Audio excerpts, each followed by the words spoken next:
Lalo nila akong sinisiraan, lalo lang ako nagigigil.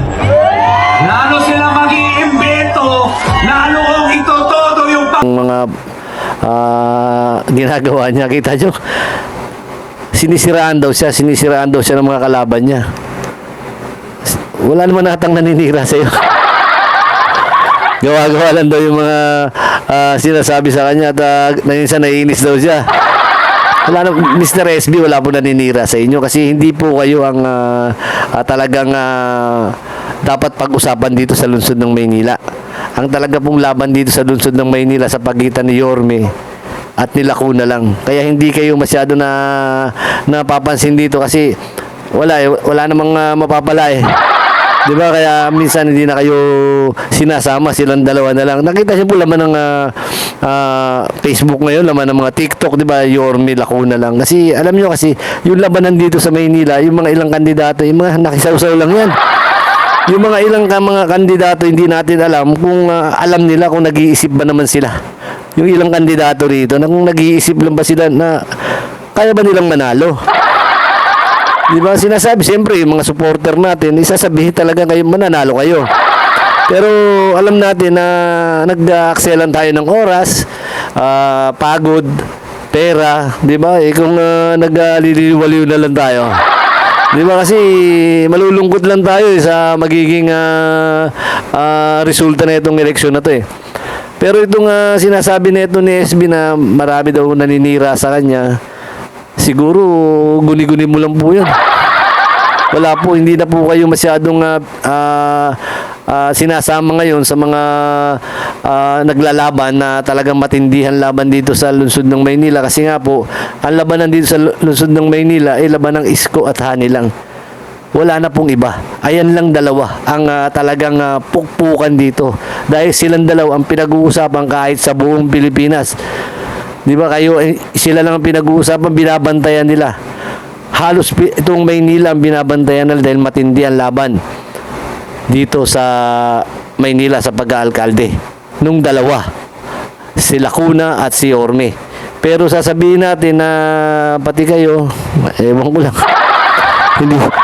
hindi ko na alam kung anong sasagot ko dyan. Kasi kahit na naman sino ako, taga Maynila ako, lihiti mo akong taga Maynila. Alam ko po lahat na nangyayari dahil ako, ang mga kinakausap ko, yung mga hindi mahilig sumaw-saw sa politika, yung mga tao na talagang wala silang pakialam dyan sa kung ano nangyayari, hindi sila sumasama sa mga kampanya, hindi.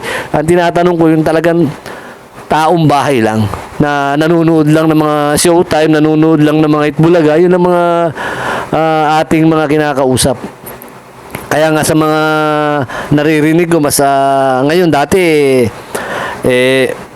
mas marami yung undecided eh. Pero ngayon talagang sumasagot na sila. Kasi natatawagan, iniikot din natin sila sa Maynila, pinupuntahan mga kaibigan natin yan, mga klase natin. Di ba? Yung mga kumpare natin, di ba? Ang dami rin natin, mga kasamahan natin dyan sa media, di ba? Tinakausap din natin, nagtatanong din tayo sa kanila, di ba? Yung mga lalo na yung mga lugar na hindi sila sumasali, hindi sila nakikisaw-saw sa gulo ng politika, basta't boboto lang sila, ayun ang ating mga kinakausap. Kasi pagkakausap tayo ng may mga kandidato, naku po, Mariosep, malalaman natin, wala ka nang malalaman na sagot na maganda. Kasi alam mo na kagad isasagot niya. Magtanong ka doon sa hindi nakikialam sa politika. Diba? Kaya nga alam kagad natin kung sino talaga ang naglalaban dito sa lungsod ng Maynila. At alam natin kung sino ang mabigat na kalaban talaga rito, ni Isko Moreno. Ito si Lacuna, medyo hindi na aabot eh. Hindi na aabot. Kahit anong gawin, hindi na po aabot. Huwag lang ma-magic. Diba? Hindi na aabot kahit na saan survey. Kaya nga, ngayon nakikita natin, diba? Kaliwat kanan ng mga paninira, kaliwat kanan na yung mga vlogger na kinukuha, naku po Marios, kay Isko. Diba? Intact lang. Kalma lang sila lahat. Diba? Inaantay na lang nila ang eleksyon. Diba? Lalo-lalo na pagdating ng kampanya. Hindi pa umiikot yan si Isko.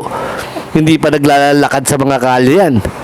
Diba? Nandun lang siya sa isang venue, doon lang siya nagsasalita, pero hindi pa umiikot yan. Hintayin natin na umiikot yan.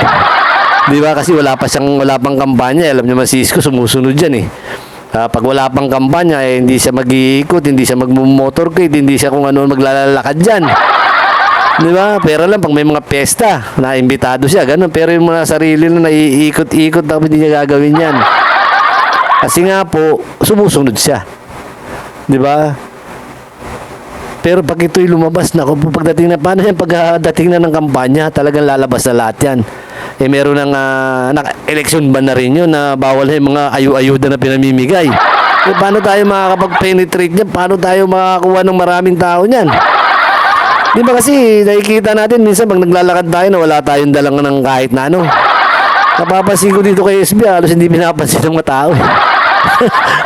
Oo nga, halos hindi pinapansin. Kaya minsan na gusto kong gawa ng content pero wag na kasi wala kasi nakatutok tayo ngayon dito kay Hani at saka kay Isko. SB wala yan eh. Wala yan. Dililinya na natin yan sa mga alam nyo na yun, di ba? Dililinya na natin yan. Doon na lang siya. Pero yung sasabihin natin na malakas, malabo pa po sa sabaw ng pusit yan.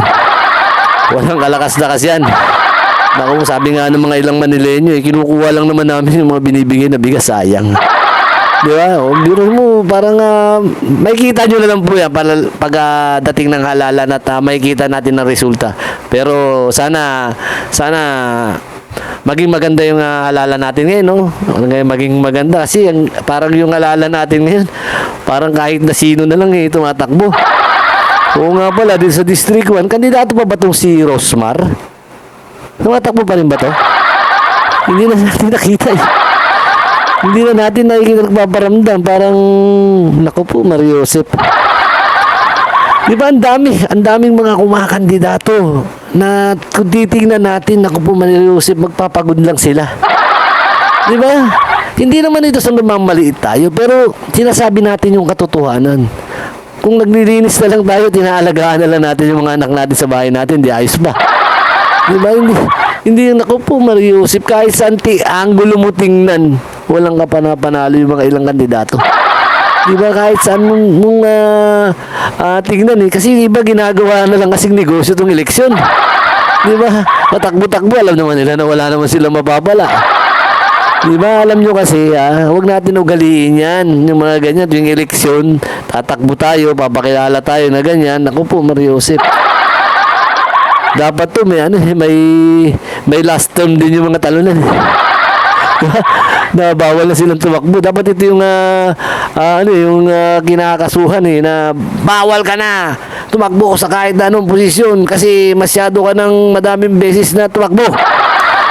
Diba po? Kaya ewan ko lang sa mga kandidato na to. Pero maganda rin yung marami para marami ring matanggap na ayuda itong ating mga kababayang Manileño. Ngayon lang sila babawi, di ba? Kaya ayos lang yan kahit ganyan na madaming tumatawag. Kaso nga lang ibang mga nag-file na certificate of candidacy hanggang hanggang file lang hindi na sila nagpapakita. Di ba?